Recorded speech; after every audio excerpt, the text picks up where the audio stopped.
Same thing. Somebody's Whenever we gotta would have go. showed up, Somebody's gotta go. whenever we got together, it was on-site vocally. That would have been my mentality. On-site vocally They every probably single could time. never get no work done. It's no possible way. Or you'll get some of the greatest work done, but never get a second album. It's true. Which is what happened. But the thing is, they didn't have a great album. The As Yet? Come on, man. No, the As Yet album was good, man. I got to listen to it again, but I wasn't impressed. 3 songs. Okay, so that's not a great album then. Come on now. Hard to Say I'm Sorry. Yeah. Great cover. It was. Last Night. Last Night. And what's the other one? I'll wait.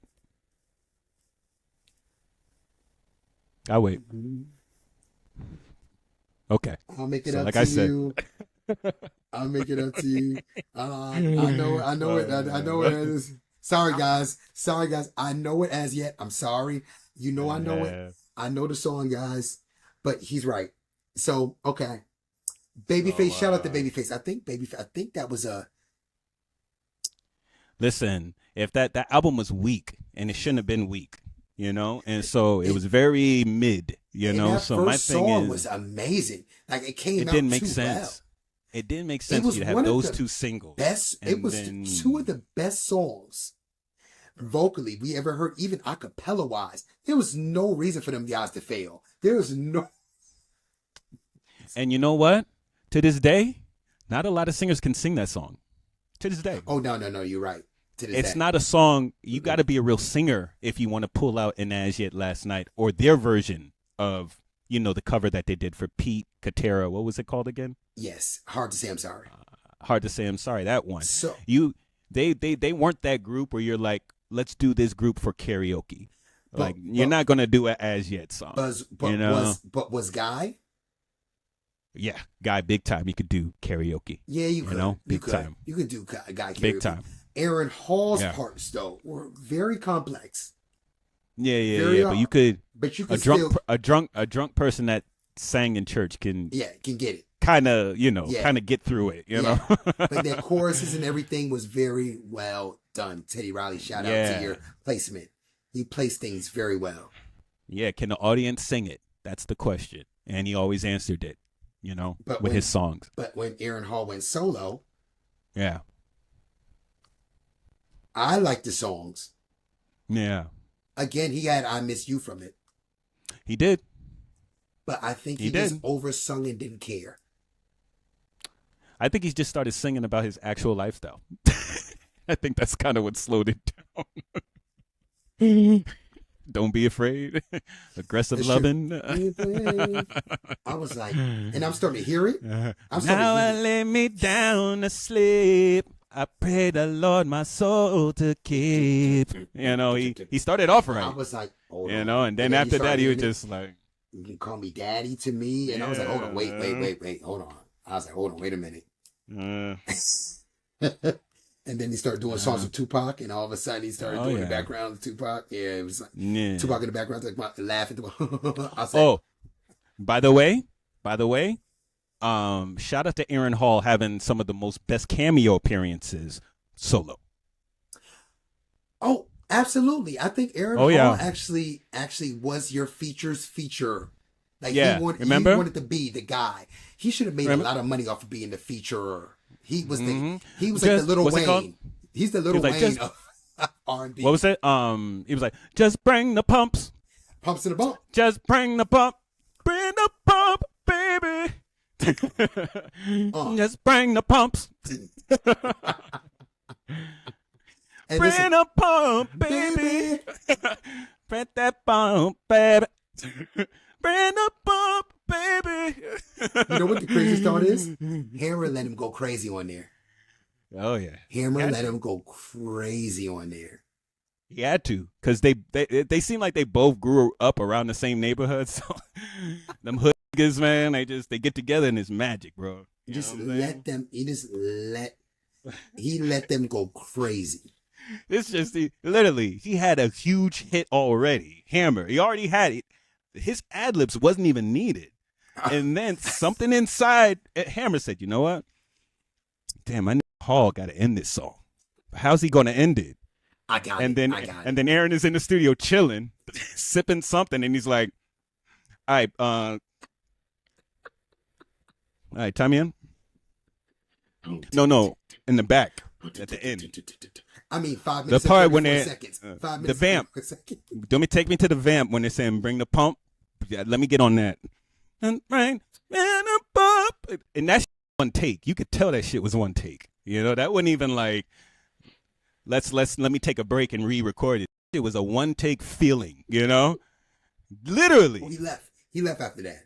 It was literally. Over. You know, it was just like perfect. Thank you. That was his response. That's the response he got when he was done. Thank you. We like that. All right, you're good. Get out. Thank you. Think about he had that for Tupac, Two Thug and Me. He had that for Now That We Found Love. I mean, this guy Aaron Hall was on. He was your feature. Like he was the guy that you went before R. Kelly, y'all. Because I know you're gonna say R. Kelly. We know. Well, no. Let's be real. Aaron taught R. Kelly. He did. R. Kelly's a student of Aaron Hall. Yes, he borrowed the style. You didn't borrow his style. There's a difference. He borrowed it. He borrowed it. There's borrowing and then there's taking. I mean, it took his whole look. Literally, he had a group and he had a fade in the group. He had a fade in the group and he was dancing. When he went solo, he had a ball head. He sounded like Aaron Hall. He didn't dance no more with sunglasses. I'm just saying, you know, and yeah. So did the great R. Kelly take the style of Aaron Hall? Did he water down the 100%? Did he water down the vocals a little bit to make it a little? He didn't water down the lifestyle, but he may have watered down the lyrics and the vocals a little bit for people to catch it. No, not really. I think R. Kelly was really trying, and he's just not him. You know, that's what I think. I think he really was trying. Sweat beads, one tear. You know, slowly. You know, fading down. You know, like I think he really was blood, sweat, and tears trying to be, if not Aaron Hall, but better than Aaron Hall. You know, because when you go back when he had a fade, the Honey Love stuff, he really was like up there as far as like I'm really coming at you. You know, because all my ad-libs was like, what would Aaron Hall do with when he had the group? And then when he branched off of the group, he still was doing that, but he was just starting to get into his own vibe. But he had to be like somebody first before he found himself, and that somebody he was like was Aaron Hall. But unfortunately, he also adapted his lifestyle too as well. Unfortunate. Shout out to Kels and shout out to Aaron Hall. The difference between RK. What I'm going to say the difference is between those two is R. Kelly did the production, the producing. Yeah. You know, Aaron Hall was just he was a nerd. Aaron Hall was a singer. He was coming in to sing and destroy. He was the dominant alpha male. R. Kelly is a guy that's going to produce you. He wrote, what did he do? He composed, wrote, You Are Not Alone in 9 to 11 minutes. You know, his mind is different. Yeah, but think about it. Aaron Hall, when I say Aaron Hall was the dominant alpha male, you know, Aaron Hall was the bully.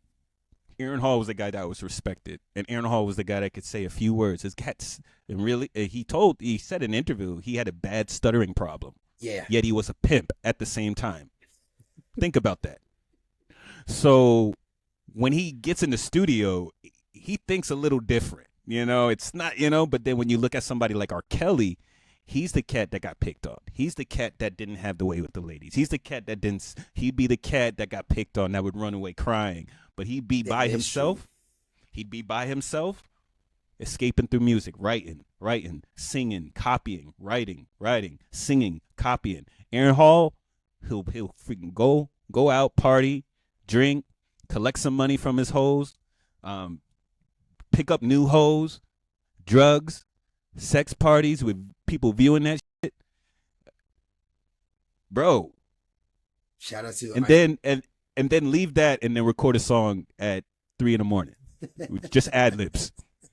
And it's another hit. Yeah, and it's another hit. And it's another hit. It's true. And you know what's crazy? I know what that feels like. Because remember in our crazy days, right? I won't say our, my crazy days, you watching over me. And so at that time, I did a lot of crazy shit, you know, but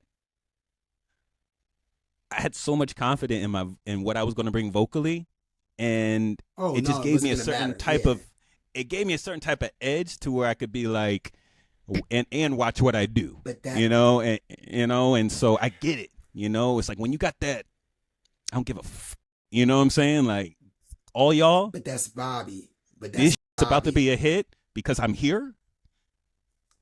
Then it's a whole nother type of mindset when you in that studio. But that's the Bobby too. That's that Bobby thing. That's that prerogative. Yeah. That's that energy where it's like this is why we like these guys. Yeah, as artists. To the heart, like those are guys for real. Because there's a lot of people that did the same thing they did and didn't make it. Oh no! They were out of here. They didn't have it. They didn't have it like that. You have to have a different type of attitude. A different type of attitude. But there's a lot of consequences that come with that attitude. But you have to be able to take that. But you have to be willing to take it all that comes with it. You're right. It's true. Take everything that comes with it. And keep going. Because when you leave that stage, you're going to deal with everything that comes with it. That's true.